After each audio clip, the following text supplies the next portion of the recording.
Hallelujah. ചില തിരുവെഴുത്തുകൾ ഒരുമിച്ച് ധ്യാനിപ്പാൻ ദൈവമായ കർത്താവ് സഹായിക്കട്ടെ എന്ന് പ്രാർത്ഥിക്കുന്നു.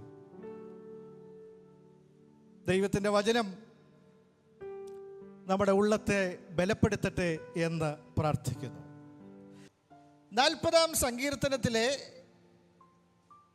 ആദ്യത്തെ ചില വാക്യങ്ങളൊന്ന് വായിക്കാം, നമുക്ക് വായിച്ച് കേൾപ്പിക്കാം. ആദ്യത്തെ perhaps few verses can we read. 7 വരെയുള്ള വാക്യങ്ങൾ perhaps we can read 7 വരെയുള്ള വാക്യങ്ങൾ. ഒരു മിനിറ്റ്. ഞാൻ യഹോവയ്ക്കായി കാത്തിരിക്കുന്നു. യെസ്. അവൻ എങ്കിലേക്ക് ചാഞ്ഞ് എൻ്റെ നിലവിളി കേട്ടു. നാശകരമായ കുഴിയിൽ നിന്നും കുഴഞ്ഞ ചേറ്റിൽ നിന്നും അവൻ എന്നെ കയറ്റി. എൻ്റെ കാലുകളെ ഒരു പാറമേൽ നിർത്തി എൻ്റെ ഗമനത്തെ സ്ഥിരമാക്കി. അവൻ എൻ്റെ വായിൽ പുതിയൊരു പാട്ട് തന്നു, നമ്മുടെ ദൈവത്തിന് സ്തുതി തന്നെ. പലരും അത് കണ്ട് ഭയപ്പെട്ട് യഹോവയിൽ ആശ്രയിക്കും. യഹോവയെ തൻ്റെ ആശ്രയമാക്കിക്കൊള്ളുകയും നിഗളികളെയും വ്യാജത്തിലേക്ക് തിരിയുന്നവരെയും ആദരിക്കാതിരിക്കുകയും ചെയ്യുന്ന മനുഷ്യൻ ഭാഗ്യവാൻ. എൻ്റെ ദൈവമായ യഹോവേ, നീ ചെയ്ത അത്ഭുത പ്രവൃത്തികളും ഞങ്ങൾക്ക് വേണ്ടിയുള്ള നിന്റെ വിചാരങ്ങളും വളരെയാകുന്നു. നിന്നോട് സദൃശൻ ആരുമില്ല. മതി, അത്രയും മതി. 5-ാമത്തെ വാക്യമല്ലേ വായിച്ചത്? അതൊരിക്കൽ കൂടെ വായിക്കാമോ? എൻ്റെ ദൈവമായ യഹോവേ, നീ ചെയ്ത അത്ഭുത പ്രവൃത്തികളും ഞങ്ങൾക്ക് വേണ്ടിയുള്ള നിന്റെ വിചാരങ്ങളും വളരെയാകുന്നു. നിന്നോട് സദൃശൻ ആരുമില്ല. ഞാൻ അവയെ വിവരിച്ച് പ്രസ്താവിക്കുമായിരുന്നു, എന്നാൽ അവ എണ്ണിക്കൂടാത്ത വണ്ണം അധികമാകുന്നു. ഇന്ന് നമ്മൾ പാടിയ പാട്ടുകളുടെ എല്ലാം ആധാരം അതാണ്. ദൈവത്തിൻ്റെ അത്ഭുത പ്രവൃത്തികൾ, നമുക്ക് ദൈവത്തിന് നമ്മളെക്കുറിച്ചുള്ള വിചാരങ്ങൾ വളരെയാകുന്നു. എൻ്റെ പ്രിയരെ, എന്നെക്കുറിച്ച് ആരെങ്കിലും ചിന്തിക്കുന്നുണ്ടോ, ബോധേഡാണോ എന്നൊക്കെയുള്ള ഭാവങ്ങൾ, പ്രയാസങ്ങൾ നമ്മളെ അലട്ടാറുണ്ടോ? ഇന്ന് അതല്ല ഇന്നത്തെ താക്കോൽ വാക്യമായിട്ട് ഞാൻ എടുക്കുന്നതെങ്കിലും പ്രാരംഭമായി സൂചിപ്പിക്കുന്ന ചില സത്യങ്ങളുടെ ഗണത്തിലത് പെടും. നമ്മളെക്കുറിച്ച് ആരെ ചിന്തിക്കാനാണ്? എത്ര കോടി ജനങ്ങളുള്ള ഈ ലോകത്ത് എന്നെക്കുറിച്ച് ശരിക്കും തമ്പുരാൻ ചിന്തിക്കുന്നുണ്ടോ എന്ന ചിന്ത നമുക്കുണ്ടോ? ഇന്ന് നിങ്ങളെ അങ്ങനെ ഭരിക്കുന്നുണ്ടോ? വാടാമായി ഞാനില്ലെങ്കിൽ എന്ത് ഡിഫറൻസ് ആണ് ഈ ലോകത്ത്? ആര് ബോധർ ചെയ്യും? കരയുന്ന കാക്കക്കുഞ്ഞുങ്ങളുടെ കരച്ചിൽ പോലും കേൾക്കുന്ന ദൈവമെന്ന് വചനം പറയുമ്പോൾ നിങ്ങളെ ഓർക്കാതിരിക്കുമോ?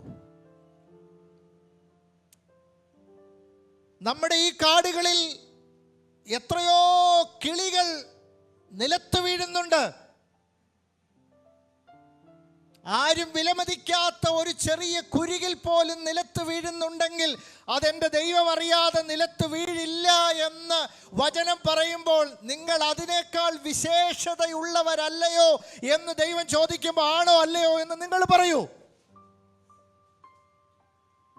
ദൈവത്തിന് നിങ്ങളെക്കുറിച്ച് വിചാരമുണ്ടെന്ന് വെറുതെ ഒരു ആവേശത്തിനും വെറുതെ ഒരു ആശ്വാസത്തിനും പറയുന്ന വാക്കല്ല എന്ന ബോധ്യം ഇന്ന് കർത്താവിൻ്റെ സന്നിധിയിൽ പ്രാപിക്കണം.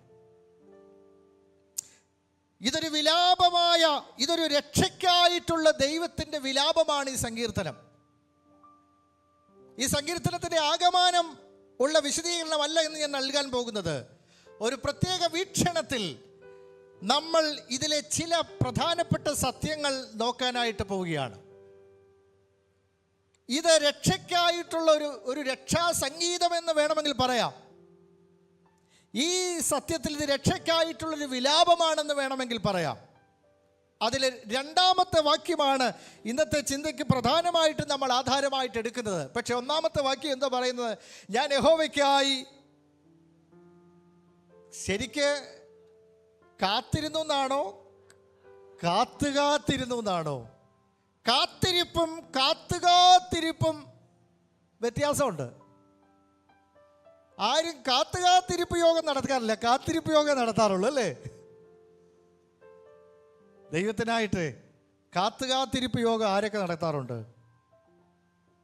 എന്ന് വെച്ചാൽ ഞാൻ ക്ഷമയോടെ ദൈവത്തിനായി കാത്തിരുന്നു എന്നാണ് അതിൻ്റെ അർത്ഥം. എത്ര നാൾ? ഓരോരുത്തർക്ക് വിവിധമായ കാലയളവ്. അപ്പൊ ദൈവത്തിനായി, രക്ഷയ്ക്കായി ലോകത്തിന്റെ മുഴുവനുള്ളൊരു കാത്തിരിപ്പുണ്ടെന്നുള്ള സത്യം ഞാൻ നിങ്ങളുടെ മുമ്പിൽ ആദ്യം വെക്കുകയാണ്. രക്ഷപ്പെടാൻ ഒരു വഴിയുമില്ലെന്നേ, രക്ഷപ്പെടില്ലെന്നേ എന്നല്ലേ പറയുന്നത്. യാതൊരു രക്ഷയുമില്ലെന്നല്ലേ നമ്മൾ പൊതുവെ പറയാന്ന്. ഒരു രക്ഷയുമില്ല. ഇപ്പം നല്ല കാര്യത്തിന് പോലും ആളുകൾ പറയുന്നത് അതാ, ഒരു രക്ഷയില്ലെന്ന്. ഒരു കാര്യം മനോഹരമാണെന്ന് പറയാൻ ആളുകൾ ഉപയോഗിക്കുന്ന ഒരു വാക്കാണത്, ഒരു രക്ഷയില്ല. വളരെ മനോഹരമാണെന്നാണ് പറഞ്ഞത്, ഒരു രക്ഷയില്ല. അപ്പം അതിൽ പോലും രക്ഷയില്ലെന്നാണ് അർത്ഥം. അപ്പം ഇത് നമ്മുടെ ഒരു ആപ്തവാക്യമായിട്ട് മാറിയിരിക്കുക. രക്ഷയില്ല, രക്ഷപ്പെടില്ല, കഷ്ടിച്ച് രക്ഷപ്പെടും എന്നൊക്കെയുള്ള ഒരു വാക്ക്. ഈ അനുഭവം തൻ്റെ ജീവിതത്തിലെ ഒരനുഭവത്തിൽ നിന്ന് കുറിച്ചു വച്ചതാണെങ്കിലും ഇതൊരു പ്രവചനാത്മാവിൽ മനുഷ്യ കുടുംബത്തിൻ്റെ മുഴുവനുമുള്ള ഒരു വിലാപമാണ്. രക്ഷ എവിടെ നിന്ന് വരുമെന്നാണ് ബൈബിൾ പറയുന്നത്? രക്ഷ വരുന്നത് ശരിക്കും ദൈവത്തിൽ നിന്നാണ്. രക്ഷ വരുന്നത് ദൈവത്തിൽ നിന്ന് മാത്രമാണ് എൻ്റെ പ്രിയരെ. അപ്പോൾ ഒരു രക്ഷയുമില്ലെന്ന് പറയുമ്പോൾ ദൈവം പ്രവർത്തിക്കുന്നില്ലെന്നാണ് അതിൻ്റെ അർത്ഥം. ആണോ അല്ലോ നിങ്ങൾ പറ. പക്ഷെ ദൈവത്തിനായി ക്ഷമയോടെ കാത്തിരിക്കുമ്പോൾ എന്താണ് അതിലെ പറയുന്നത്? അവൻ എങ്കിലേക്ക് ചാഞ്ഞ് എൻ്റെ നിലവിളി കേട്ടു. ഈ വാക്ക് നിങ്ങൾക്ക് ഫെമിലിയർ ആണോ? മനുഷ്യ കുടുംബം എത്ര കാലം രക്ഷയ്ക്കായി കാത്തിരുന്നു എന്നൊരു ചോദ്യം മുമ്പോട്ട് വെച്ചാൽ, ഞാൻ ഈ ഭാഗം ചിന്തിച്ചപ്പോൾ വളരെ വ്യക്തമായിട്ട് ചില സത്യങ്ങൾ നമ്മളെ ആഴത്തിൽ ഹിറ്റ് ചെയ്യും. മനുഷ്യ കുടുംബം 40 നൂറ്റാണ്ടുകൾ, മനുഷ്യന്റെ സൃഷ്ടി മുതൽ ഇന്ന് വരെ 1000 കോടി വർഷങ്ങളൊന്നും ആയിട്ടില്ലെന്നാണ് ബൈബിൾ പറയുന്നത്. നമ്മൾ വിശ്വസിക്കുന്നത് ബൈബിളിൻ്റെ ഒരു കലണ്ടറാണ്. Although we follow a calendar, നമ്മളൊരു ബൈബിൾ കലണ്ടറാണ് ഫോളോ ചെയ്യുന്നത്. ബൈബിളിൻ്റെ കലണ്ടർ പ്രകാരം മനുഷ്യൻ്റെ ഉൽപ്പത്തി ഏകദേശം 6000 വർഷങ്ങൾക്ക് മുമ്പാണ് സംഭവിച്ചത്. അല്ലാതെ ലക്ഷോപലക്ഷം വർഷങ്ങളൊന്നും ആയിട്ടില്ല. ലോകം സൃഷ്ടിച്ചതും പ്രപഞ്ച സൃഷ്ടി നടത്തിയതിന് എത്ര കൊല്ലം ആയെന്നുള്ളതിന് നമുക്ക് വ്യക്തതയൊന്നുമില്ല. That we don't know. പക്ഷെ മനുഷ്യ സൃഷ്ടി അപ്രോക്സിമേറ്റ്ലി 6000 വർഷം മുമ്പാണെന്നുള്ളത് സെൻസിബിളായ എല്ലാ ഡാറ്റകളും പരിശോധിച്ചാൽ അതിന് ഒരുപാട് തെളിവുകളുമുണ്ട്. ഈ ജനപ്പെരുപ്പത്തിൻ്റെ തോത് തന്നെ എടുത്താൽ, ഭൂമിയുടെ വ്യാപ്തി വെച്ച് കണക്ക് കൂട്ടിയാൽ പോലും അതിൽ കൂടുതലായാൽ, ഇപ്പോൾ ആകുമ്പോഴേക്ക് ലക്ഷോപലക്ഷം വർഷങ്ങളൊക്കെ ആയെങ്കിൽ നമ്മൾ ഈ ഒരു രീതിയിലൊന്നും ആയിരിക്കുകയില്ല, ഈ പെരുപ്പമൊന്നും ആയിരിക്കുകയില്ല ഭൂമിയിൽ ഉണ്ടാവുന്നതെന്നാണ് ഒരു ഏകദേശ കണക്ക്. ഇപ്പം തന്നെ ഭൂമിയിൽ എത്ര കോടി ജനങ്ങൾ പാർക്കുന്നുണ്ടെന്ന് നിങ്ങൾക്കറിയാം. ഭൂമിയുടെ വ്യാപ്തിയെക്കുറിച്ച് ബോധമുണ്ട്. 40 നൂറ്റാണ്ടുകൾ, ഏകദേശം 4000 വർഷം കാത്തിരുന്നു ഇസ്രായേൽ ജനത ഒരു മശിഹയ്ക്ക് വേണ്ടി.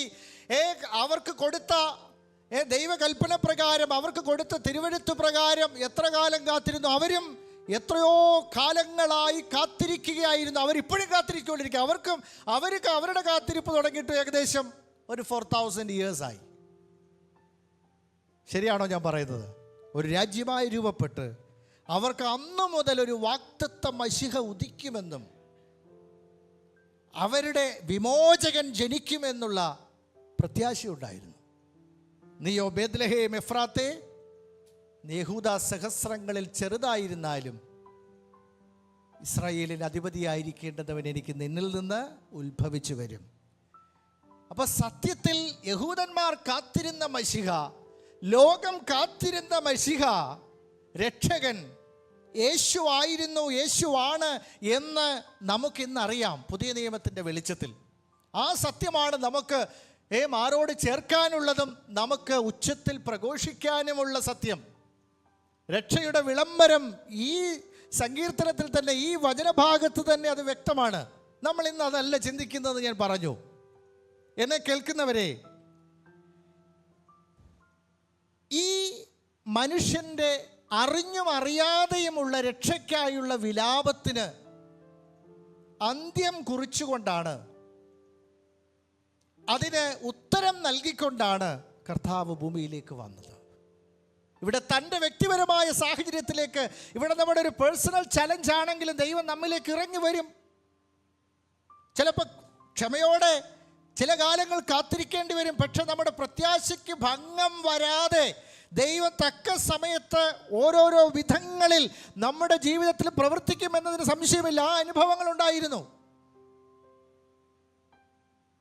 ഒരു ഭക്തൻ പറഞ്ഞു, ചിലപ്പോൾ ദൈവം നമ്മളുടെ വിലാപത്തിന്, കരച്ചിലിന്, പ്രാർത്ഥനയ്ക്ക് ഉത്തരം തരും. ചിലപ്പോൾ ഉത്തരം തരില്ല, ദൈവത്തെ തന്നെ തരും. ഒന്നുകിൽ ഉത്തരം തരും, ഇല്ലെങ്കിൽ കർത്താവിൻ്റെ വ്യക്തമായ സാന്നിധ്യം തരും.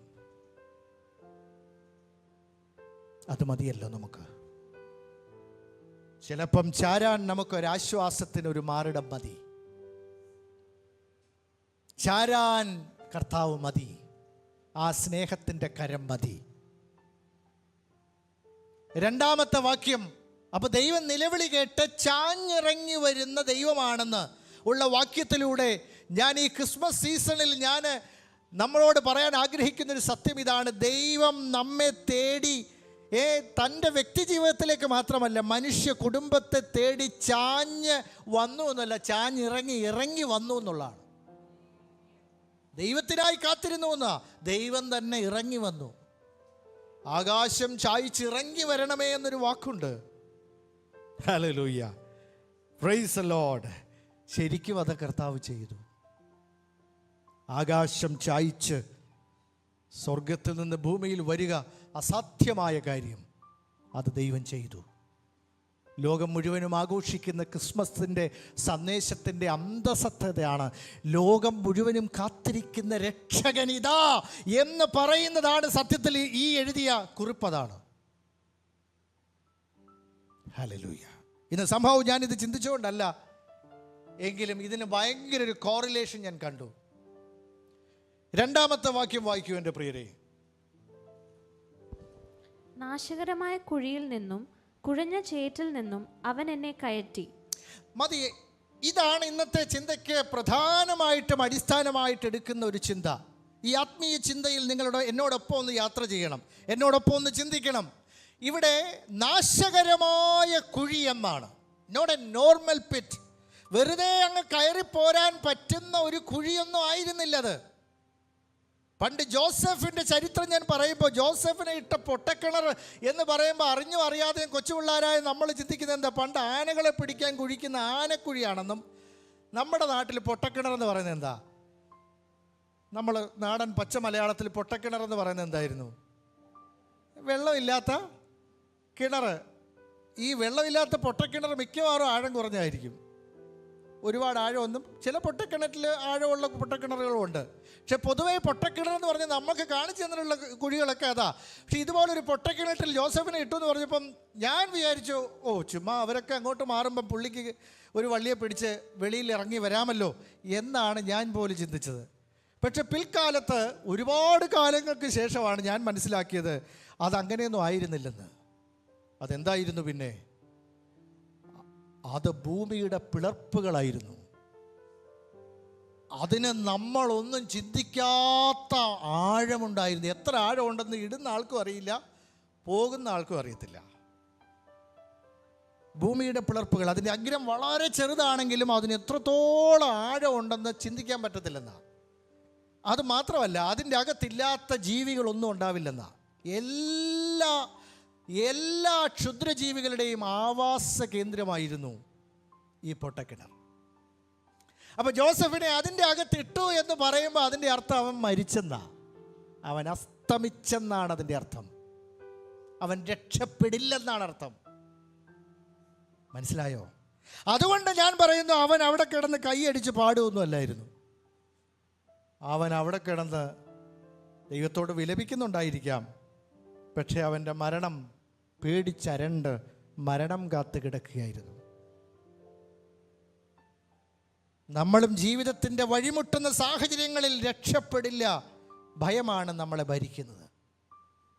പക്ഷെ നമ്മുടെ അടുക്കൽ രക്ഷാവഴിയുമായി നീക്കുപോക്കിൻ്റെ വഴിയുമായി മരണത്തിൽ നിന്ന് പോലും നീക്കുപോക്കുകൾ നൽകിക്കൊണ്ട് തൻ്റെ കരം എത്രയോ സമയങ്ങളിൽ നമ്മളെ പിടിച്ചിട്ടുണ്ട്.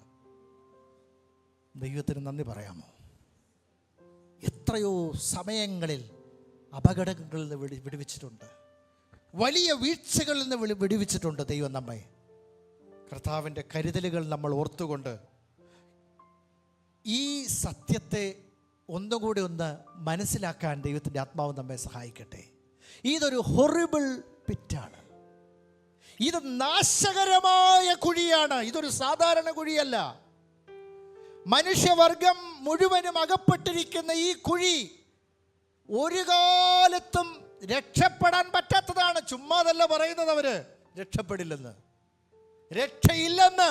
അറിഞ്ഞും അറിയാതെയും നല്ല കാര്യത്തിനും ചീത്ത കാര്യത്തിനും ഒരുപോലെ പറയുന്ന ഈ കാര്യം സത്യമാണ്.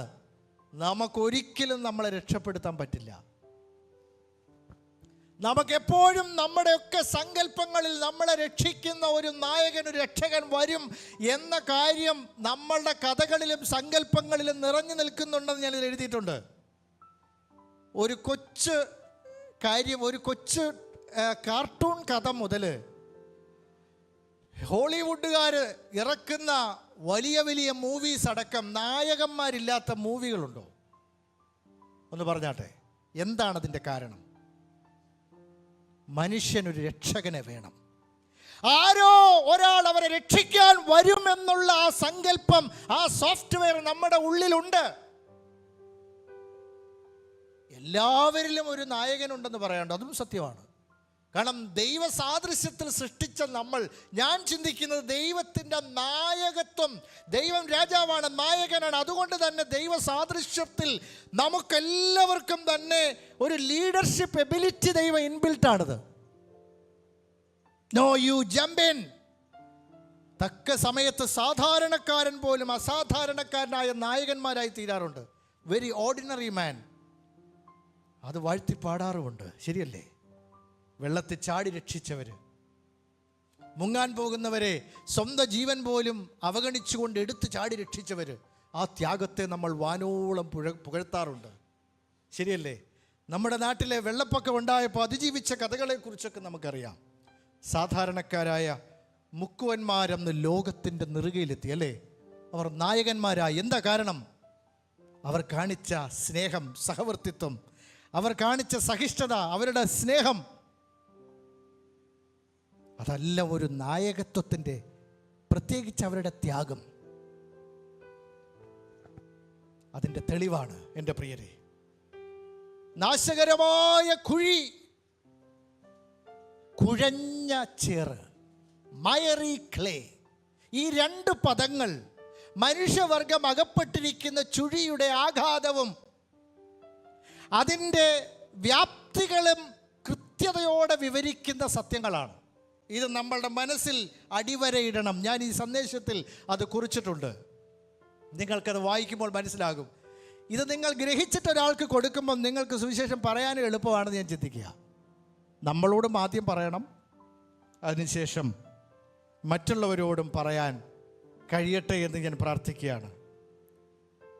നാശകരമായ കുഴി, കുഴഞ്ഞ ചേറ്, ഇതിൽ നിന്ന് എൻ്റെ കാലുകളെ അവനൊരു പാറമേൽ നിർത്തി എന്ന് പറയുന്നത് സ്റ്റെബിലിറ്റിയാണ്, സ്ഥിരതയാണ്.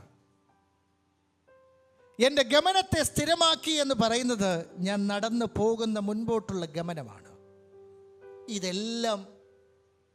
ഇതെല്ലാം ഇത്ര പെർഫെക്റ്റ് ആയിട്ട് ദൈവം ചെയ്തത് കർത്താവായ യേശുവിലൂടെ, സുവിശേഷത്തിലൂടെയാണ്. ഇത് നമ്മിൽ സംഭവിക്കുന്ന ഒരു റിയാലിറ്റിയാണ്. നിങ്ങൾക്കൊരു കൂട്ടം ആടുകളുണ്ടെന്നിരിക്കട്ടെ. ആടുകൾ എത്ര പേര് വളർത്തിയിട്ടുണ്ടെന്ന് എനിക്കറിയത്തില്ല. അപ്പോൾ ടൗണിൽ അതിനുള്ള സൗകര്യമില്ലല്ലോ. എന്നാൽ ഒരിടയൻ, അവന് സ്നേഹമുള്ള കുറേ ആടുകളുണ്ടായിരുന്നു. ഒരിക്കൽ ആ ഇടയൻ നയിച്ചുകൊണ്ട് പോകുമ്പം, ആടുകളെ നയിച്ചുകൊണ്ട് പോകാൻ വലിയ കാറ്റുണ്ടായി, മഴയുണ്ടായി, വലിയ പ്രക്ഷോഭങ്ങളുണ്ടായി, പ്രളയങ്ങളുണ്ടായി. ഒരു ആട് കാല് തെറ്റി ഒരു കുഴിയിലോട്ട് വീണു. നിങ്ങളാണ് ആ ഇടയനെങ്കിൽ നിങ്ങൾ എന്ത് ചെയ്യുമായിരുന്നു? പോകട്ടെ എന്ന് പറയുമോ? മനുഷ്യനിലുണ്ടത്. ഒരാളെ രക്ഷിക്കാനുള്ള മനസ്സ് ഉണ്ട് മനുഷ്യന്. ശരിയാണോ? ഈ ഇടയനും ആ കുഴിയിൽ ഒരുപാട് കഷ്ടപ്പെട്ട ആ ആടിനെ പിടിച്ച് കയറ്റി ആദ്യം ചെയ്യുന്നത് എന്താണ്? ആ ആടിനെ കഴുകും. ആടൊരിക്കലും വൃത്തിഹീനമായി ജീവിക്കാൻ ആഗ്രഹിക്കുന്നതല്ല. അത് വീണു പോയാൽ അതെങ്ങനെയെങ്കിലും അതിനെ അതിജീവിക്കാൻ ശ്രമിക്കുന്ന ശ്രമങ്ങളുണ്ട്. ഈ ശ്രമങ്ങൾ തന്നെയാണ് നമുക്കും വേണ്ടത്. ഈ പരിശ്രമങ്ങൾ നമുക്കുണ്ടോ? അതിനുള്ള കൃപ എനിക്ക് തരണമേ എന്നതാണ് നമ്മളും പ്രാർത്ഥിക്കേണ്ടത്. പക്ഷെ ഇടയൻ അതിനേക്കാൾ വ്യക്തതയോടെ അവനെ കഴുകും, ആടിനെ കഴുകും. എന്നിട്ട് ക്ഷീണം പറ്റിയ ഭാഗത്തെ മുറിവുകൾ വെച്ച് കെട്ടും, മരുന്നുകൾ വെച്ച് കെട്ടും. നമ്മളും ക്ഷീണിക്കുമ്പോൾ ഈ കർത്താവ് ചെയ്യുന്നത് ഇതൊക്കെ തന്നെയാണെന്ന് പറയാനാണ് ഞാനത് പറയുന്നത്. എന്നിട്ടതിന് ആഹാരം നൽകും. എന്നിട്ടതിന് നടക്കാൻ പാടില്ലെങ്കിൽ കർത്താവ് തോളിലെടുത്ത് വയ്ക്കും. ഈ ഒരു ചിത്രമാണ് ബൈബിളിൽ യേശുവിനെ കുറിച്ച് നമുക്ക് കാണിച്ചു തരുന്ന ചിത്രം. നടക്കാൻ പറ്റുന്നതിനെല്ലാം നടക്കും, പക്ഷെ നടക്കാൻ പാടില്ലാത്ത സമയത്ത് എടുത്ത് തോളിൽ വയ്ക്കും. ഇത്ര സ്നേഹിക്കുന്ന ഒരു ഇടയൻ എവിടെയാണുള്ളത് എൻ്റെ പ്രിയരെ? ഇത്ര കരുതുന്ന ഒരു ഇടയൻ എവിടെയാണ്? ലോകത്തിലെ ഒരാട്ടിടയൻ അങ്ങനെ ചെയ്ത ഒരുപാട് ചരിത്രങ്ങൾ നമുക്കുണ്ട്. ഈ ഇടയനും അങ്ങനെ തന്നെയാണ്. ഈ ഇടയനും പൂർണ്ണമായി ആത്യന്തികമായി നമ്മെ രക്ഷിക്കുന്നവനാണ്. നമ്മുടെ എല്ലാ തിന്മകളിൽ നിന്നും നമ്മളെ വീണ്ടെടുക്കുന്ന, എല്ലാ അധർമ്മങ്ങളിൽ നിന്നും നമ്മളെ വീണ്ടെടുക്കുന്ന, എല്ലാ നിസ്സഹായതയിൽ നിന്നും നമ്മളെ കോരിയെടുത്ത് വൃത്തിയാക്കി ഒരു പാറമേൽ നിർത്തി, സ്ഥിരമായ ഒരു അടിത്തറയിൽ നിർത്തി, ഇളകുന്ന ഷെയ്ക്കിയായ അടിത്തറകളല്ല, കൃത്യമായ ഒരു അടിത്തറയിൽ നിർത്തി. നമ്മുടെ ഗമനം മറക്കരുത്. മുൻപോട്ട് എങ്ങനെ നടക്കണം? ഗമനത്തെ സ്ഥിരമാക്കിക്കൊണ്ടേയിരിക്കുന്നു. ഇത് നമ്മളിൽ സംഭവിക്കുന്നത് ഇതിൻ്റെ അവസാനത്തെ ഭാഗമാണ്. ഇതെല്ലാ ഭാഗങ്ങളും ഒരർത്ഥത്തിൽ ഓരോരോ നിലകളിൽ സംഭവിക്കുന്നുണ്ട്. കാരണം തിന്മയുടെ ആധിക്യം വർദ്ധിച്ചുകൊണ്ടിരിക്കുന്ന ലോകത്താണ് ഈ കഴുകൽ. ഈ സ്ഥിരമായ കർത്താവിൻ്റെ വചനത്തിൽ, കർത്താവിൻ്റെ വചനമാണ് മറ്റൊരു പര്യായ പദം. സ്വർഗത്തിൽ എന്നേക്കും സ്ഥിരമായിരിക്കുന്ന വചനമെന്നാണ് ബൈബിളിനെ കുറിച്ച്, വചനത്തെക്കുറിച്ച് പറയുന്നത്. അപ്പം നമുക്ക് സ്ഥിരത തരുന്ന ഒരു കാര്യം എന്താ? കർത്താവ് നമുക്ക് സ്ഥിരത തരും, ആത്മാവ് സ്ഥിരത തരും. പക്ഷെ ദൈവത്തിൻ്റെ വചനം നമുക്ക് സ്ഥിരത തരും. കാരണം ദൈവത്തിൻ്റെ വചനം എന്നേക്ക് സ്ഥിരതയുള്ളതാണ്. അപ്പോൾ വചനത്തിനനുസരിച്ച് നമ്മിൽ ഞാൻ പറയുമ്പോഴും നിങ്ങൾ കേൾക്കുമ്പോഴും നമ്മളിൽ ഒരു ശുദ്ധീകരണം നടക്കുന്നുണ്ട്. നിങ്ങൾ കേൾക്കുന്ന വചനത്താൽ നിങ്ങൾ ശുദ്ധിയുള്ളവരാകുന്നു എന്ന് വചനം പറയുന്നു. ശ്രദ്ധിക്കുന്നവർക്കായി ഞാൻ ദൈവത്തിന് സ്തോത്രം ചെയ്യുന്നു. ഇത് അതിഭീകരമായ ഒരു പിറ്റാണ്, രക്ഷപ്പെടാൻ പറ്റാത്തൊരു പിറ്റ്. യിരെമ്യാ പ്രവാചകന്റെ പുസ്തകം 38-ാം അധ്യായം എടുത്തേ, അതിൻ്റെ 6-ാമത്തെ വാക്യം ദയവായി ശ്രദ്ധിക്കൂ. യിരെമ്യാ പ്രവാചകന്റെ പുസ്തകം 38-ാം അധ്യായത്തിൻ്റെ 6-ാമത്തെ വാക്യം. അവർ യിരെമ്യാവെ പിടിച്ച് കാവൽ പുരമുറ്റത്ത് രാജകുമാരനായ മൽക്കിയാവിനുള്ള കുഴിയിൽ ഇറക്കി. കയറുകൊണ്ടായിരുന്നു അവർ യിരെമ്യാവെ ഇറക്കിയത്. കുഴിയിൽ ചെളിയല്ലാതെ വെള്ളമില്ലായിരുന്നു. യിരെമ്യാവ് ചെളിയിൽ താണു. മതി. ദൈവത്തിൻ്റെ പ്രവാചകനായ യിരെമ്യാവിൻ്റെ അനുഭവമാണ് ഇവിടെ കുറിച്ചു വച്ചിരിക്കുന്നത്. യിരെമ്യാവെ പിടിച്ചു, കാവൽപുരമുറ്റത്ത് രാജകുമാരനായ മൽക്കിയാവിനുള്ള കുഴിയിൽ ഇറക്കി. ഈ കുഴി എങ്ങനെയുള്ളതായിരുന്നു? കയറുകൊണ്ടാണ് ഇറക്കിയത്. കയറുകൊണ്ടായിരുന്നു അവർ യിരെമ്യാവ് ഇറക്കിയത്. അപ്പോൾ ആഴമുള്ള കുഴിയായിരുന്നു. കുഴിയിൽ ചെളിയല്ലാതെ വെള്ളമില്ലായിരുന്നു. യിരെമ്യാവ് ചെളിയിൽ താണു.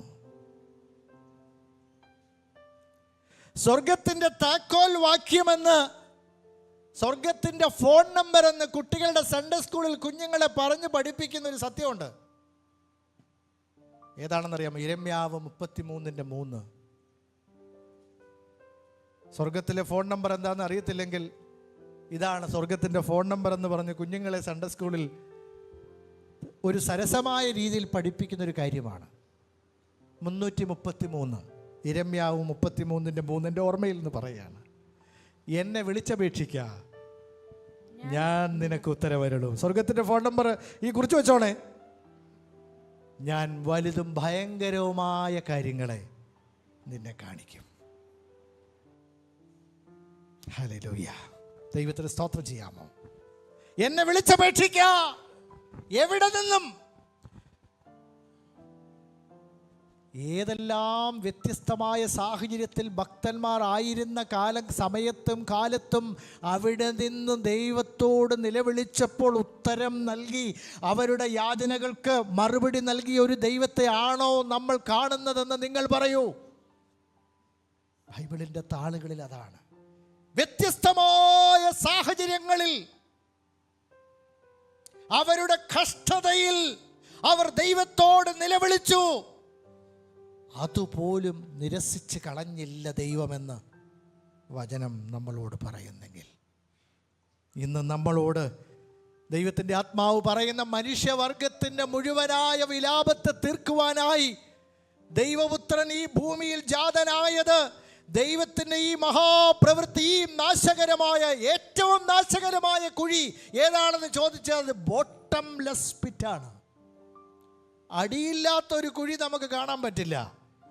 ഏറ്റവും നാശകരമായ കുഴി, നരകത്തിന് മറ്റൊരു പര്യായ പദം ബൈബിൾ പറയുന്നത് it is a bottomless pit. It is a bottomless pit. ഏറ്റവും നാശകരമായ കുഴിയിൽ നിന്ന് രക്ഷിക്കുന്ന ഒരു നായകനിതാ എന്ന് ദൈവം തന്നെ പറയുന്നു. ഈ നായകനിലാണ് നമ്മൾ വിശ്വസിക്കുന്നത്. ഹല്ലേലൂയ. മനുഷ്യൻ്റെ നായകന്മാരൊക്കെ പരിമിതിയുള്ളവരാണ് പ്രിയരെ. വെറുതെ ക്യാമറയുടെ മുമ്പിൽ കാണിക്കുന്ന അഭ്യാസങ്ങളാണ്. അവർ സാധാരണ മനുഷ്യരാണ്. സാധാരണ മനുഷ്യരുടെ സ്ട്രെങ്ത് പോലും ചില നായകന്മാർക്ക് ഇല്ലെന്നാണ്. എന്നാൽ ഈ നായകൻ അങ്ങനല്ല. മരണത്തെയും പാതാളത്തെയും ഒറ്റയ്ക്ക് ജയിച്ചവനാണ്. അന്ധകാര ശക്തികളോട് ഒറ്റയ്ക്ക് പൊരുതിയവനാണ്. ജയിച്ചു. അവരുടെ ആയുധവർഗം വെപ്പിച്ചു. അവരുടെ ആയുധങ്ങളെല്ലാം കീഴടക്കി. അത് മാത്രമല്ല കർത്താവ് ചെയ്തത്, ജീവപര്യന്തം മരണഭീതിയിലായിരുന്നവരെ ഒക്കെ വിടിവിച്ചെന്ന. ശ്രദ്ധിച്ചേ, മരണത്തിൻ്റെ അടിമകളും മരണഭീതിയിലുമായിരുന്ന മനുഷ്യരെ മുഴുവനും രക്ഷിക്കുന്ന ഇതുപോലെ ഒരു നായകൻ ലോകത്തുണ്ടോ എന്ന് നിങ്ങൾ പറയൂ. ഇങ്ങനൊരു ഹീറോ ഉണ്ടായിരുന്നെങ്കിൽ നമുക്ക്, ഹീസ് എ റിയൽ ഹീറോ. ഇതൊരു ഫേക്ക് ഹീറോ അല്ല. This is A real stuff. This is A real hero. ഈ നായകനെയാണ് നമ്മൾ സേവിക്കുന്നത്. നാശകരമായ കുഴിയിലേക്ക്, കുഴഞ്ഞ ചേറ്റിലേക്ക് കർത്താവ് യഥാർത്ഥത്തിൽ ഇറങ്ങി വന്നു. പാപമൊഴികെ സകലത്തിലും മനുഷ്യൻ അനുഭവിക്കുന്ന സകല വേദനകളിലും നിന്ദകളിലും അപമാനത്തിലും നമ്മിൽ ഒരുവനായി. വാസ്തവത്തിൽ ക്രിസ്തുമസിൻ്റെ സന്ദേശം അതല്ലേ? ഞാൻ ഈ ഭാഗം ചിന്തിച്ചുകൊണ്ടിരുന്നപ്പോൾ വളരെ സ്പർശിച്ചൊരു കാര്യം ഞാനിവിടെ മറ്റൊരു വിധത്തിൽ നമ്മുടെ ചേർച്ചിൽ പറഞ്ഞിട്ടുണ്ട്. കർത്താവിൻ്റെ ജനനത്തിൽ എങ്ങനെയായിരുന്നു? ശീലകൾ പൊതിഞ്ഞ് പശുത്തൊട്ടിയിൽ കിടത്തി. അപ്പോൾ വഴിയിലാണ് പ്രോബബ്ലി കർത്താവിൻ്റെ ജനനം നടന്നത്. ഒരു സ്ഥലം പോലും ഇല്ലായിരുന്നു.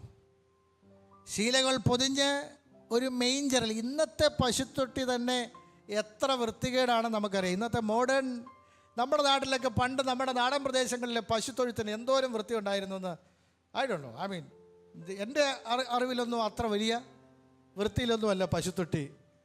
ശരിയാണോ? ഞാൻ 2000 കൊല്ലങ്ങൾക്ക് മുമ്പുള്ളൊരു പശുത്തൊട്ടിയിൽ കിടത്തി എന്ന് പറയുമ്പം ഇത് കുഴഞ്ഞ ചേറിൻ്റെ ഒരു അനുഭവമായിരുന്നില്ല. ഇതാരായിരുന്നു ഇവിടെ കിടന്നത്? പ്രപഞ്ചമൊന്നാകെ ചമച്ചവൻ ഒരു ചെറുഭവനവും ലഭിച്ചില്ലെന്നാണ് പാട്ടുകാരൻ പാടുന്നത്. പ്രപഞ്ചനായകൻ തന്നെയാണ്, പ്രപഞ്ച സൃഷ്ടാവ് തന്നെയാണ്. സകലവും അവൻ മുഖാന്തരമുളവായി. അവനെ കൂടാതെ അല്ലാതെ ഉളവായതൊന്നുമില്ല. എന്ന് വചനം പറയുമ്പോൾ ഈ കർത്താവ് ജഡാവതാരം എടുത്തപ്പം ഈ സങ്കീർത്തനം തന്നെ പറയുന്നുണ്ട്, ഒരു ശരീരം എനിക്കായി ഒരുക്കിയിരിക്കുന്നത്. എൻ്റെ പ്രിയരെ, എത്ര വ്യക്തമാണ് ഈ കുഴിയിലേക്ക് ഇറങ്ങുന്ന ദൈവത്തിൻ്റെ പ്രവൃത്തി. നാശകരമായ കുഴി, കുഴഞ്ഞ ചേറ്റിലേക്ക് മനുഷ്യനെ രക്ഷിക്കാൻ ഈ കർത്താവിൻ്റെ ജനനം, ഇങ്ങോട്ട് കർത്താവ് വന്നത് അന്ധകാരം നീക്കി ഈ പ്രകാശത്തിലേക്ക് നമ്മളെ നയിക്കാൻ, നമ്മളെ ഞെരുക്കുന്ന എല്ലാ ഞെരുക്കങ്ങളിൽ നിന്നും, തിന്മകളിൽ നിന്നും, അധർമ്മങ്ങളിൽ നിന്നും മുങ്ങിത്താഴുന്ന നമ്മെ പൊക്കിയെടുക്കാൻ വേണ്ടി കർത്താവ് ഭൂമിയിൽ വന്ന ഈ അനൗൺസ്മെൻറ്റിനെ കുറിച്ച് പറഞ്ഞപ്പോൾ ലൂക്കോസിൻ്റെ സുവിശേഷത്തിലെ ഈ ഭാഗം വളരെ ശ്രദ്ധേയമാണ്. ലൂക്കോസ് 2:10-11 വാക്യം ശ്രദ്ധിക്കൂ. ലൂക്കോസ് 2-ാം അധ്യായത്തിൻ്റെ 10-11 വാക്യം നമുക്ക് പരിചയമുള്ള ഒരു ഭാഗമാണെങ്കിലും ഈ ഒരു കാഴ്ചയിൽ ഇതിനെ നോക്കൂ. അനൗൺസ്മെൻ്റ് ആണിത്. ഇതൊരു പ്രഖ്യാപനമാണ്, പ്രത്യാശയുടെ ഒരു പ്രഖ്യാപനം. എന്താണ് തുടങ്ങുന്നത്? ദൂതൻ അവരോട്, പേടിക്കണ്ട. കുഴഞ്ഞ ചേറ്റിൽ മുങ്ങിത്താഴുന്ന ഒരു മനുഷ്യന്റെ അവസ്ഥ എന്താണ്? അവന് ഭയമാണ്, അവന് രക്ഷപ്പെടില്ല എന്ന പ്രത്യാശ ഇല്ലായ്മയാണ്. ആദ്യം പറയുന്നത് എന്താ? പേടിക്കണ്ട, പേടിക്കണ്ട. ആരോടാ പറയുന്നത്? സകല ഭൂസീമാവാസികളോടും, ഒരു വ്യക്തിയോടല്ല. ഈ സന്ദേശത്തിൽ നമ്മൾ പെട്ടു പ്രിയരെ, നമ്മളുണ്ട്, നമ്മളും അതിലുണ്ട്. നമ്മളോടാ പറയുന്നത്, ഭയപ്പെടേണ്ട. സർവ്വജനത്തിനും, സർവ്വജനത്തിനും. നമ്മൾ അതിൽ ഉൾപ്പെട്ടോ എന്ന് നിങ്ങൾ പറയൂ. സർവ്വജനത്തിനും ഉണ്ടാകുവാനുള്ള മഹാസന്തോഷം. നാശകരമായ കുഴിയിൽ, കുഴഞ്ഞ ചേറ്റിൽ മുങ്ങിത്താഴുന്ന മനുഷ്യവർഗത്തെ രക്ഷിക്കാനാണ് കർത്താവ് വന്നത് എന്നുള്ളതിന് ഏറ്റവും വ്യക്തമായ ഒരു തെളിവല്ലേ? സർവ്വജനത്തിനും ഉണ്ടാകുവാനുള്ള മഹാസന്തോഷം ഞാൻ നിങ്ങളോട് സുവിശേഷിക്കുന്നു. ഇതാണ് സുവിശേഷത്തിലെ അന്തസത്ത. This is the gospel. കാരണം ഇത് സകല മനുഷ്യർക്കും ഉണ്ടാകുവാനുള്ള മഹാസന്തോഷത്തിൻ്റെ വാർത്തയാണ്. പ്രപഞ്ചനായകൻ തന്നെ, പ്രപഞ്ച സൃഷ്ടാവ് തന്നെ ഒരു നായകനായി തിന്മ ചെയ്യുന്നവരെ നിഷ്കാസനം ചെയ്യുന്ന, മനുഷ്യരെ കൊല്ലാൻ വേണ്ടിയിട്ടല്ല, ജീവിപ്പിക്കാൻ, ഏത് ദുഷ്ടനെയും അധർമ്മിയെയും വിശുദ്ധീകരിക്കാൻ ഈ നായകൻ ഭൂമിയിൽ വന്നു.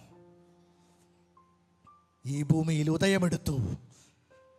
ഇത് മനുഷ്യൻ്റെ രക്ഷയ്ക്കുള്ള നീതി സൂര്യൻ്റെ ഉദയമായിരുന്നു എന്നൊരു വാക്ക് ഇത് എഴുതുന്ന സമയത്ത് കൂട്ടിച്ചേർക്കാൻ കഴിഞ്ഞു. ഇത് നീതി സൂര്യൻ്റെ, അന്ധകാരത്തിൽ തപ്പിത്തടയുന്ന ഈ ലോകത്തിൽ നീതി സൂര്യൻ്റെ ഉദയമായിരുന്നു. വെളിച്ചത്തിലേക്ക്, ദൈവത്തിൻ്റെ ഉഭയ ശോഭയിലേക്ക് നമ്മെ നയിക്കുവാനുള്ള നീതി സൂര്യൻ്റെ ഉദയമായിരുന്നു യേശുവിൻ്റെ ജനനം. No wonder wise men എന്നാണ് അവരെ പറയുന്നത്. കർത്താവിനെ തേടി നാളുകൾ യാത്ര ചെയ്ത് വന്നവരെ wise men എന്നാണ് പറയുന്നത്. wise men. കർത്താവിനെ തേടി വന്നതിൻ്റെ ആധാരം എന്താണെന്ന് ചിന്തിക്കൂ. True wise men always search for Christ and his salvation. ശരിയായ ജ്ഞാനികൾ രക്ഷയുടെ വഴി അന്വേഷിക്കുന്നവരായിരിക്കും. ഉലകനായകനെ കണ്ടെത്തുന്നവരായിരിക്കും. സത്യനായകനിലേക്ക് നടക്കുന്നവരായിരിക്കും. ആ ഗണത്തിലാണ് ഞാനും. ആ കൃപയിൽ എന്നെയും കൂട്ടണമേ എന്ന് നമുക്കും ദൈവത്തോട് പ്രാർത്ഥിക്കാം. ഹല്ലേലൂയ. ഈ മഹാസന്തോഷം, നമ്മൾ കുടുങ്ങിക്കിടക്കുക, നമ്മൾ കുടുങ്ങിക്കിടക്കുന്നവരാണ്. നമ്മൾ കുടുങ്ങിക്കിടക്കുന്ന നമ്മളെ രക്ഷിക്കാൻ വേണ്ടി ഇത്ര വലിയൊരു രക്ഷകൻ ഇറങ്ങി വന്നു. ഇത് സകല മനുഷ്യരും അകപ്പെട്ട ചുഴിയാണ്. ഇതിൽ ഞാൻ നാശകരമായ കുഴിയിൽ നിന്നല്ല, ചുഴി എന്നൊരു വാക്കാണ് എൻ്റെ മനസ്സിൽ പ്രകാശിച്ചത്. കാരണം കുഴിയിലകപ്പെട്ട എങ്ങനെയും രക്ഷപ്പെട്ട, പക്ഷെ ചുഴിയിലകപ്പെട്ടാലോ? There is no way. ആ സമയത്ത് എൻ്റെ ഓർമ്മയിൽ വന്ന് ബെർമുഡ ട്രയാങ്കിൾ എന്നൊരു ട്രയാങ്കിളാണ്. കാരണം അവിടെ വലിയ കപ്പലുകൾക്ക് പോലും രക്ഷപ്പെടാൻ പറ്റില്ലത്രേ. വലിയ കപ്പലുകൾക്ക് പോലും രക്ഷപ്പെടാൻ പറ്റത്തില്ല. അതിൻ്റെ മുകളിലൂടെ വിമാനങ്ങൾക്ക് പറക്കാൻ പറ്റില്ലെന്നാണ്. ഇന്നും അതൊരു ലോകത്തിൻ്റെ മിസ്റ്ററിയിൽ പെടുന്നു. എന്ത് കാരണമാണെന്ന് ഒത്തിരി കാരണങ്ങളൊക്കെ നിരത്തുന്നുണ്ട്. അതല്ല നമ്മുടെ വിഷയം. പക്ഷേ ഈ ചുഴിയിൽ അകപ്പെട്ടാൽ രക്ഷപ്പെടാൻ പറ്റില്ല. എത്ര വലിയ ഒബ്ജക്റ്റ് ആണെങ്കിലും അത് പെട്ടെന്ന് ഇല്ലാതാകും. അതിലും ഭീകരമാണ് ഈ നാശകരമായ കുഴി. അതിലും ഭീകരമാണ് ഈ കുഴഞ്ഞ ചേറ്. അതിലും കഠോരമാക്കുന്നതാണ് ഈ കുഴഞ്ഞ ചേറ്. അവിടെ നിന്ന് നമ്മെ രക്ഷിക്കുന്ന കർത്താവിൻ്റെ നിത്യസുവിശേഷത്തെ ഓർമ്മപ്പെടുത്തുന്ന ഒരു സന്ദേശമായി ഞാൻ ഈ സത്യത്തെ നമ്മുടെ മുമ്പിൽ തുറന്നു വയ്ക്കുകയാണ്. ഇത് നമ്മൾ ലോകത്തോട് പറയണ്ടേ? ഇതാളുകൾക്ക് ശരിയായൊന്ന് തീരുമാനമെടുക്കാൻ യോഗ്യമായ വിധത്തിൽ ഇതൊന്ന് മനസ്സിലാവണ്ടേ? ഇത് മതമാണ്, ഇത് കറുപ്പാണ് എന്നൊക്കെ പറഞ്ഞ് തള്ളിക്കളയുകയാണ് മനുഷ്യർ പലപ്പോഴും ചെയ്യുന്നത്. മുൻവിധിയോടെ കാണുകയാണ്. അല്ല, നിങ്ങളുടെ രക്ഷയ്ക്കായി ദൈവം ഒരുക്കിയ രക്ഷാമാർഗമാണിത്, രക്ഷാമാർഗമാണിതെന്ന് പറഞ്ഞ് സ്നേഹപുരസ്സരം താഴ്മയോടെ നമ്മുടെ സഹോദരനോട് ഒരു അഹങ്കാരവുമില്ല. കാരണം നമ്മളും ആ കുഴിയിലായിരുന്നു. നമ്മളും ഈ ജീവന്റെ പാതയിലാണ് എന്ന് മാത്രമേ ഉള്ളൂ. കർത്താവ് നമ്മൾ ഇപ്പോഴും കഴുകുന്നുണ്ട്. തിന്മകൾ നിറഞ്ഞൊരു ലോകത്താണ് നമ്മൾ ജീവിക്കുന്നത്.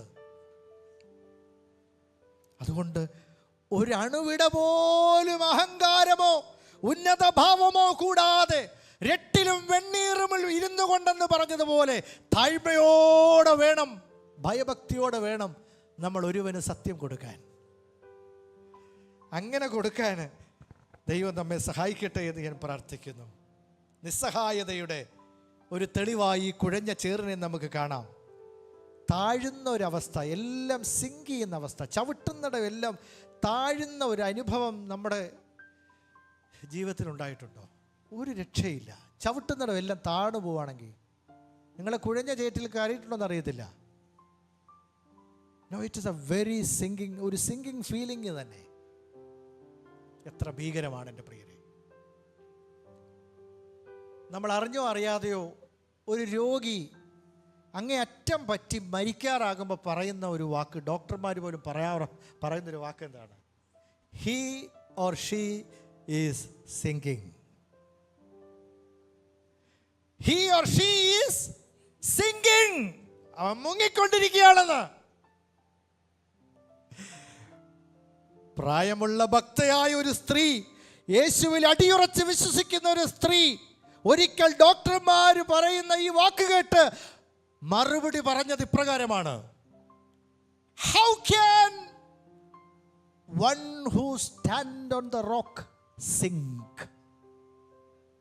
പാറയിൽ നിർത്തപ്പെട്ടവൻ എങ്ങനെ മുങ്ങുമെന്ന് പറഞ്ഞുവെന്നാ പറയുന്നത്. ഈ വാക്ക് കുറിച്ചിട്ടോണം. നമ്മൾ നിൽക്കുന്ന പാറമേല. നീതിമാന്റെ യാത്ര അവൻ മേലോട്ട് തന്നെയാണ്, മരണത്തിലും അവന് പ്രത്യാശയുണ്ട്. ശ്രദ്ധിക്കുന്നവർക്കായി ഞാൻ ദൈവത്തിന് സ്തോത്രം ചെയ്യുന്നു എൻ്റെ പ്രിയരെ. ആ കൃപയാണ്. നമ്മൾ യുഗങ്ങളുടെ പാറയിലാണ് നിൽക്കുന്നത്. ഈ പാറ മുങ്ങത്തില്ല. കാരണം ഇത് യുഗങ്ങളുടെ പാറയാണ്. ഇതെന്നേക്കും സ്ഥിരമായ പാറയാണ് നമ്മുടെ കർത്താവ്. അതുകൊണ്ട് നമ്മളോട് മുങ്ങുന്നു എന്ന് പറഞ്ഞാൽ no, we cannot sink through the rock. പാറയിലൂടെ നമുക്ക് മുങ്ങാൻ പറ്റില്ല. നമുക്ക് മുമ്പോട്ടുള്ള ഗമനങ്ങൾ മാത്രമേ ഉള്ളൂ. നമ്മുടെ ഗമനത്തെ സ്ഥിരമാക്കുന്ന ദൈവത്തിന് നമുക്ക് നന്ദി പറയാം എൻ്റെ പ്രിയരെ. അതുകൊണ്ട് ഈ സീസൺ നമ്മളെ ഓർമ്മപ്പെടുത്തുന്ന ഈ രണ്ട് വ്യക്തിപരമായ ജീവിതത്തിലും സാർവത്രികമായി ലോകത്തിന് മുഴുവനായും ദൈവം ഒരുക്കുന്ന രക്ഷാമാർഗത്തിൻ്റെ ഒരു കാഴ്ച, ഒരു ചിത്രം ഞാൻ നമ്മുടെ മുമ്പിൽ വരയ്ക്കാൻ ശ്രമിക്കുകയാണ്. ദൈവത്തിൻ്റെ ആത്മാവ് ഇതിലൂടെ ഏതെങ്കിലും ചില വാക്കുകളിലൂടെ ആയിരിക്കാം ഇന്ന് പകൽ എന്നെ നിങ്ങളെ ബലപ്പെടുത്തുന്നത് എന്ന് ഞാൻ ചിന്തിക്കുന്നു. ഹല്ലേലൂയ. ഈ വെള്ളത്തിൽ ഈ ചെളിയിൽ, യിരെമ്യാവിനെ കുറിച്ച് പറഞ്ഞ അവിടെ വെള്ളമില്ലായിരുന്നു, ചെളിയായിരുന്നു. ഈ ചെളിയിൽ യിരെമ്യാവിനെ ദൈവം പുറത്തു കൊണ്ടുവന്നു. ഹല്ലേലൂയ.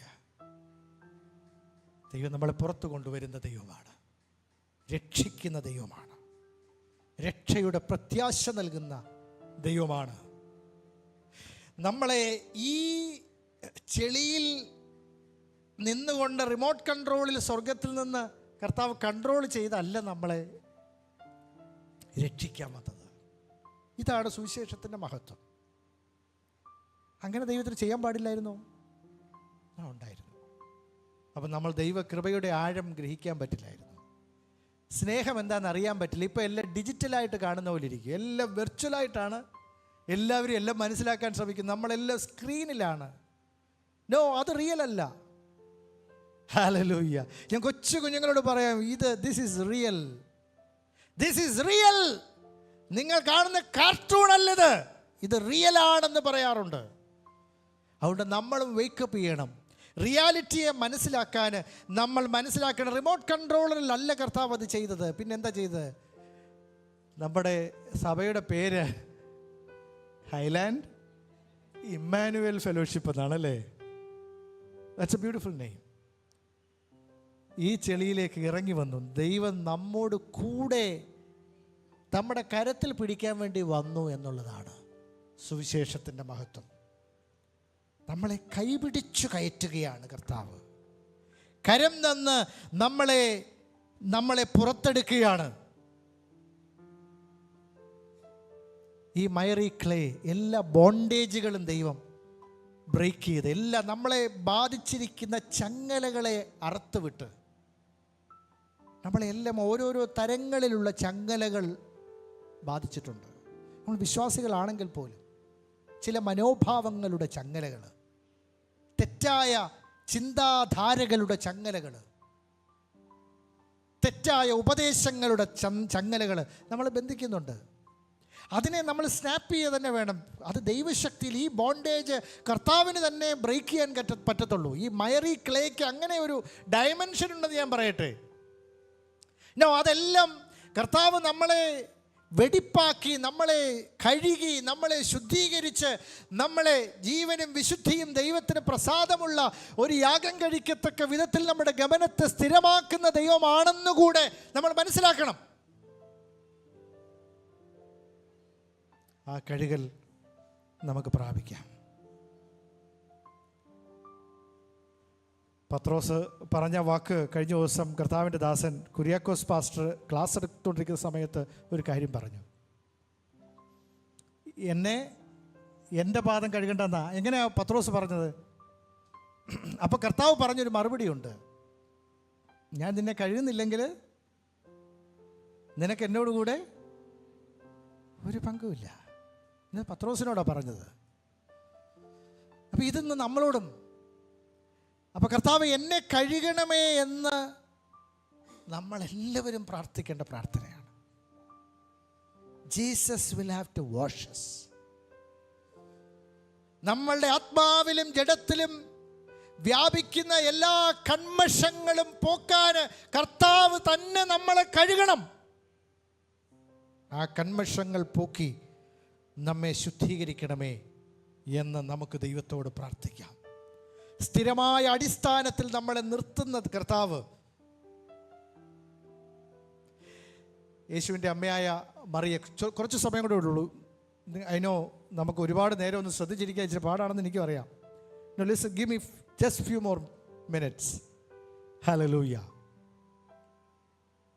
ഹല്ലേലൂയ. എല്ലാവരും ശ്രദ്ധിക്കുന്നു എന്ന് ഞാൻ വിചാരിക്കട്ടെ. യേശുവിൻ്റെ അമ്മയായ മറിയയും ജോസഫിൻ്റെയും ചരിത്രമൊന്നെടുത്താൽ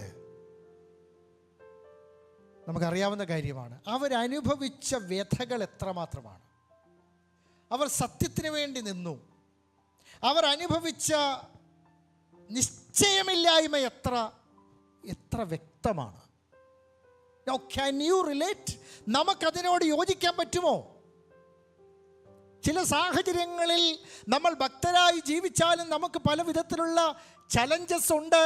അത് അൺയൂഷ്വൽ ആണെന്ന് ആരും കരുതരുത്. അതൊരു അപൂർവ കാര്യമായിട്ട് ആരും കാണരുത്. മറിയയും ജോസഫും അനുഭവിച്ച നിശ്ചയമില്ലായ്മ,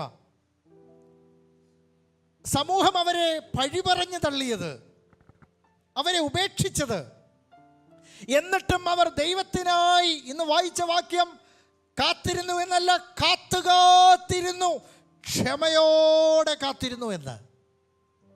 ഇതാ നമുക്ക് വേണ്ടി. ഈ ഒരു സഹിഷ്ണുതയാണ് നമ്മൾ ബിൽഡാവേണ്ടത്. വെറുതെ ഒരു കാത്തിരിപ്പല്ല, കാത്തിരിപ്പ്. ഇതാ നമുക്ക് വേണ്ടത്. ഈ ഒരു സഹിഷ്ണുതയാണ് നമ്മളിൽ പ്രാപ്തമാവണം, നമ്മൾ ഉരുവാകേണ്ടത്. അതിനുള്ള കൃപയാണ് നമുക്ക് വേണ്ടത്. ദൈവത്തിനായി തന്നെ ക്ഷമയോടെ കാത്തിരിക്കാനുള്ള മനസ്സാണ് നമുക്ക് വേണ്ടത്. ആ ഒരു മനസ്സുറപ്പാണ് വേണ്ടത്.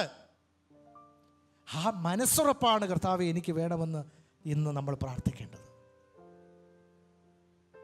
ഹല്ലേലൂയ. അവർക്കങ്ങനെ ഉണ്ടായി. അങ്ങനെ അവർ കാത്തിരുന്നതിൻ്റെ, അവർ ആ നിലയിൽ അവർ നിലനിന്നതിൻ്റെ അനന്തരഫലമായിട്ടല്ലേ ഈ ലോകത്തിൻ്റെ നായകനെ, രക്ഷകനെ ഈ ഭൂമിയിലേക്ക് വന്നത് അവർ വഴിയാണ്.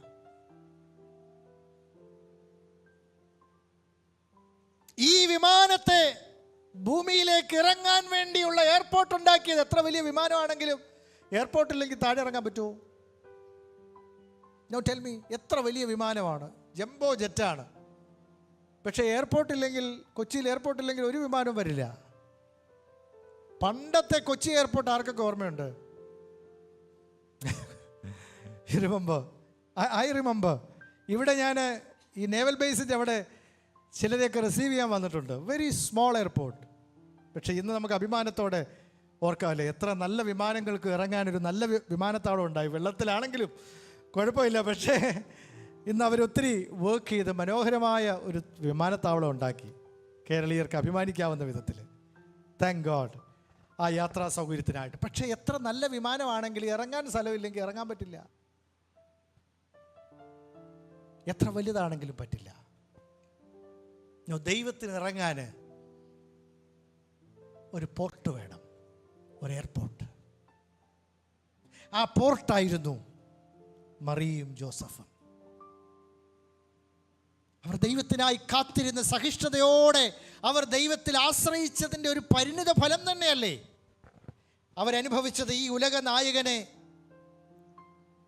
ഭൂമിയിലേക്ക് വരുമാറാക്കിയത് എന്ന് ഞാൻ ചോദിക്കുന്നു. നാശകരമായ കുഴിയും കുഴഞ്ഞ ചേറ്റും ഓർമ്മിപ്പിക്കുന്ന മറ്റൊരു കാര്യമുണ്ട്. തമ്പുരാൻ നമ്മളും ഓരോ സാഹചര്യങ്ങളിലും മുങ്ങിത്താഴുന്ന അവസരത്തിൽ നമ്മളെ കയറി പിടിക്കുന്ന അനുഭവമുണ്ട്. പത്രോസ് മുങ്ങിത്താഴാൻ വേണ്ടി തുടങ്ങിയപ്പോൾ എപ്പോഴാ പിടിച്ചത്?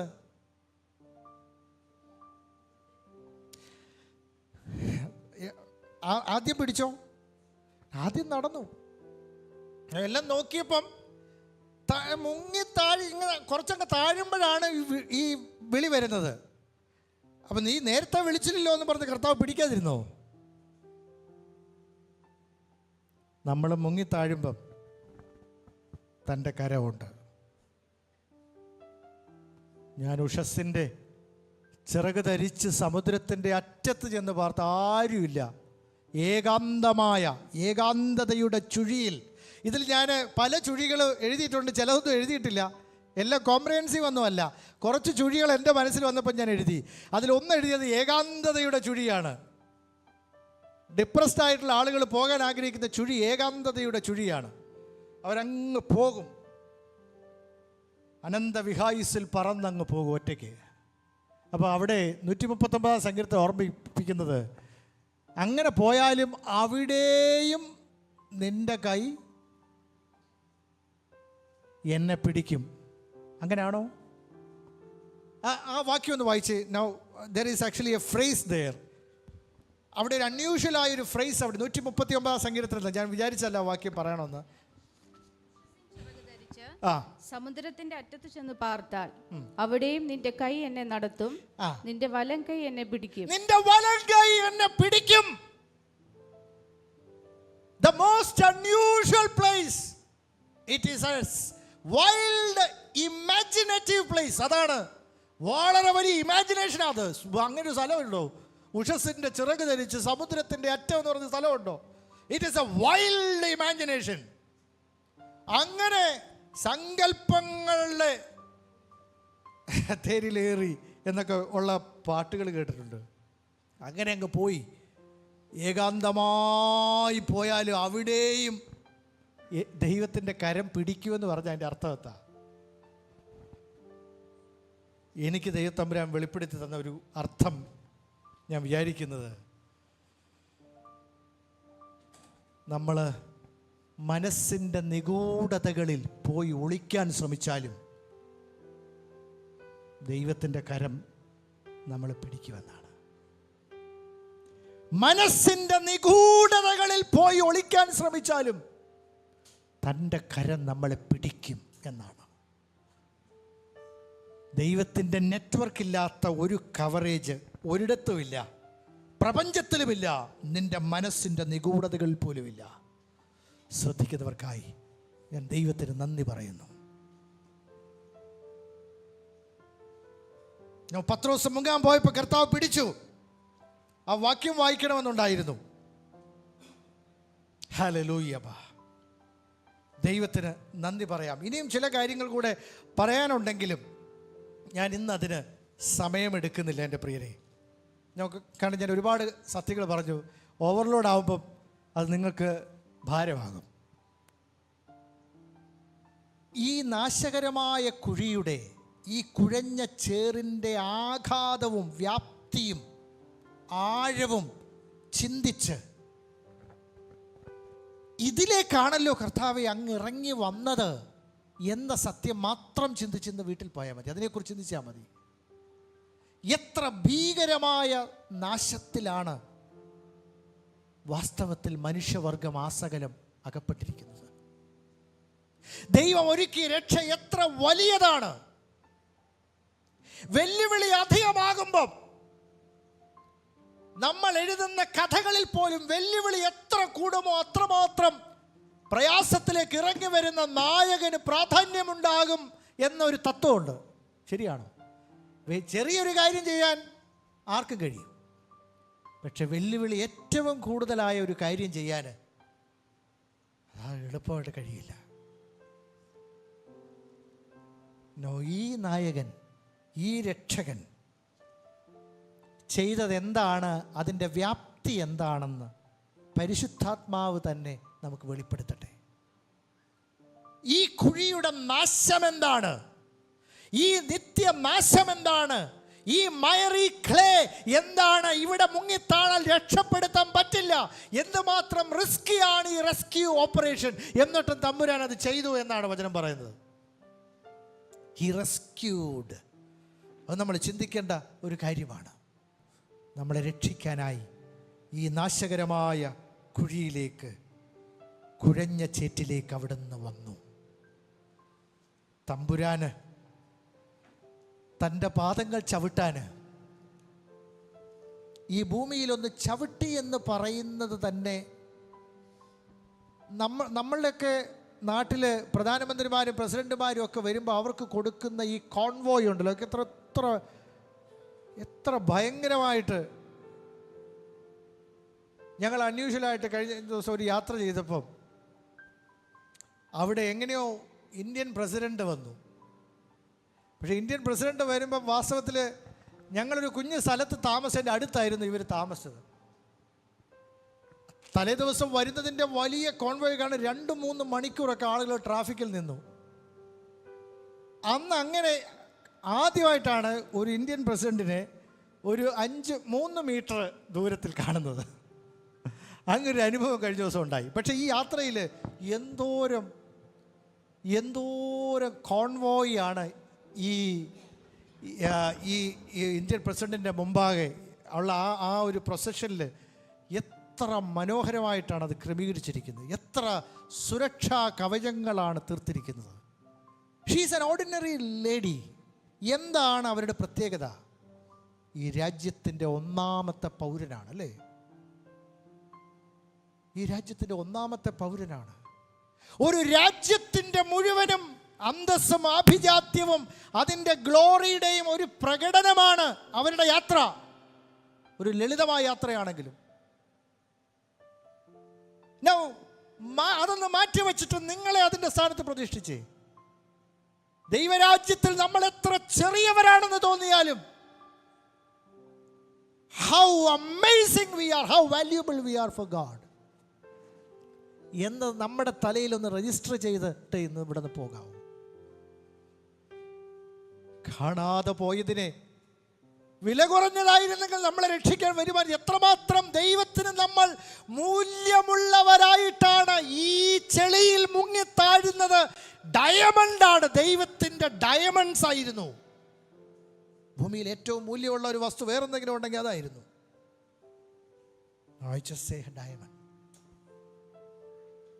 നമ്മൾക്ക് ഇത്ര മൂല്യം നൽകുന്ന ദൈവം നമ്മളെ തിരഞ്ഞ് രക്ഷിപ്പാൻ വേണ്ടി വന്ന സുവിശേഷത്തിൻ്റെ മഹത്വം ശരിക്കും നമ്മൾ മനസ്സിലാക്കിയിട്ടില്ല. പ്രിയരെ. അതിൻ്റെ ആഴവും നീളവും ഉയരവും വ്യാപ്തിയും നമ്മൾ മനസ്സിലാക്കിയിട്ടില്ല. ഒരായുസല്ല, ഒരനന്തത കൊണ്ട് പോലും മനസ്സിലാക്കി തീരില്ലെന്നാ. ദൈവമേ, എൻ്റെ കണ്ണുകളെ പ്രകാശിപ്പിക്കണമേ എന്ന് പ്രാർത്ഥിക്കുന്നവർക്കായി ഞാൻ നന്ദി പറയുന്നു.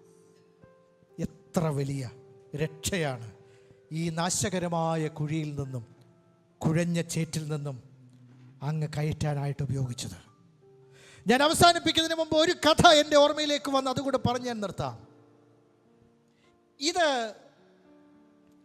2024 നടന്ന ഒരു സംഭവ കഥയാണ്. ഈ കഥ നിങ്ങൾക്ക് ഓർക്കുന്നുണ്ടാവാം. ആര് പറഞ്ഞാലും ജോസഫ് അങ്കിൾ ഓർക്കും. അത് 2024 നടന്ന ഈ സംഭവ കഥ ഒരു ടണൽ കൊളാപ്സ് ചെയ്ത കഥയാണ്. ഓർക്കുന്നുണ്ടോ നിങ്ങൾ? ഈ മിഷൻ ഉത്തരകാശിയിലല്ലേ നടന്നത്. ഈ മിഷൻ എത്ര ദിവസം എടുത്തു? Now you count day 1, day 2. വലിയ ന്യൂസ് ഹെഡ്ലൈൻസ് ആയിരുന്നു ഇത്. വലിയ ന്യൂസ് ഹെഡ്ലൈൻസ്. എത്ര ദിവസം കൊണ്ടത് എടുത്തെന്നറിയാമോ? 17 ദിവസം കൊണ്ട് ദൗത്യം പൂർത്തിയാക്കി. 41 പേര് ആ ടണലിൻ്റെ അടിയിൽ കുടുങ്ങിക്കിടന്നു. എന്തോരം മോസ്റ്റ് മോഡേൺ മെഷീനറികൾ ഉപയോഗിച്ചു, എന്തോരം തത്രപ്പാടുകൾ കഴിച്ചു. അവസാനം അവരെ എല്ലാം രക്ഷിച്ചെടുത്തു. ദൈവത്തിന് മഹത്വം.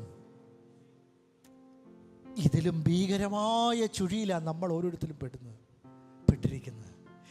ഇവിടെ നിന്നാണ് കർത്താവ് നമ്മളെ രക്ഷിച്ചതെൻ്റെ പ്രിയരെ. മോസ്റ്റ് മോഡേൺ എക്യുപ്മെന്റ്സുകൾക്കോ ഒരു തത്വങ്ങൾക്കോ ഒരു മോഡേൺ വസ്തുതകൾക്കോ നമ്മളെ രക്ഷിക്കാൻ കഴിയില്ല എൻ്റെ പ്രിയരെ. കർത്താവിൻ്റെ സന്നിധിയിൽ നമ്മളെ തന്നെ താഴ്ത്തി നമുക്കായി ഒരുക്കിയ ഈ മഹാരക്ഷയെ നമ്മൾ അറിയുകയും നമ്മൾ അത് പ്രഘോഷിക്കുകയും ചെയ്യുന്നവരായി തീരണം എന്ന് ഇന്ന് പകൽ നമ്മളെ ഒന്നുകൂടെ ബുദ്ധി ഉപദേശിക്കാനും ആത്മാവിൽ ആ മിഷൻ നമ്മൾ ഏറ്റെടുക്കാനും ദൈവത്തിൻ്റെ ആത്മാവ് നമ്മളെ സഹായിക്കട്ടെ. ദൈവത്തിനായി കാത്തിരുന്നവര് 41 പേര് ടണലിൽ കുടുങ്ങിയ ഒരു പ്രതീക്ഷ നഷ്ടപ്പെട്ട എത്രയോ സമയങ്ങളുണ്ടായിരുന്നു. ആർക്കും പ്രതീക്ഷയില്ലായിരുന്നു. വൃഥാവാണെന്ന് പറഞ്ഞ മീഡിയകൾ പോലും കളിയാക്കിയെന്ന് ഞാൻ ചിന്തിക്കുന്നത്. വളരെ പാഴായി പോകുന്നൊരു മിഷനാണെന്ന് ചിന്തിച്ചെങ്കിലും ആ മിഷൻ വിജയിപ്പിച്ചു അല്ലേ? നമ്മുടെ ദൈവം ലോകത്തിലെ മനുഷ്യജാതി മുഴുവനും അകപ്പെട്ട ഈ ചുഴിയിൽ ഇറങ്ങി വന്ന് നമ്മളെ രക്ഷിക്കാനുള്ള, പൂർണ്ണമായി രക്ഷിക്കാനുള്ള എല്ലാ വഴികളും നമുക്ക് മുമ്പിൽ തുറന്നിട്ടിരിക്കുന്നു. ഈ വഴിയിലൂടെ നമ്മൾ പോകണം. നമ്മൾ അനേകരെ നേടണം. സകല മനുഷ്യർക്കും ഉണ്ടാകുവാനുള്ള ഈ മഹാസന്തോഷം നമ്മൾ ലോകത്തോട് പ്രഘോഷിക്കണം. ഈ വചനങ്ങളാൽ ദൈവത്തിൻ്റെ ആത്മാവ് നമ്മെ സഹായിക്കുമാറാകട്ടെ. ഞാൻ പറഞ്ഞതിൻ്റെ ഒരു രത്ന ചുരുക്കം ഇതിലുണ്ട്. അതുകൊണ്ട് ഒരു കുഞ്ഞു പോലും ഇത് ഒരാൾക്ക് ഫോർവേഡ് ചെയ്തിരിക്കരുത്. എന്നിട്ട് നിങ്ങളൊരു പേഴ്സണൽ സിഗ്നേച്ചർ അതിലുണ്ടായിരിക്കണം. I personally send it to you എന്ന ഏതെങ്കിലും ഒരു വിധത്തിൽ നിങ്ങളുടെ ഒരു പേഴ്സണൽ ടച്ച് അതിലുണ്ടെന്ന് ഉറപ്പ് വരികയും പറ്റുമെങ്കിൽ നിങ്ങളുടെ നമ്പർ കൂടെ കൊടുത്ത് നിങ്ങളത് നിങ്ങളുടെ പ്രിയപ്പെട്ടവർക്ക് ധൈര്യപൂർവ്വം അയക്കണം, പ്രാർത്ഥനാപൂർവ്വം അയക്കണം, കണ്ണീരോടുകൂടെ അയക്കണം. ദൈവത്തിൻ്റെ ആത്മാവ് നമ്മെ സഹായിക്കട്ടെ എന്ന് പ്രാർത്ഥിക്കുന്നു. ദൈവസന്നിധിയിൽ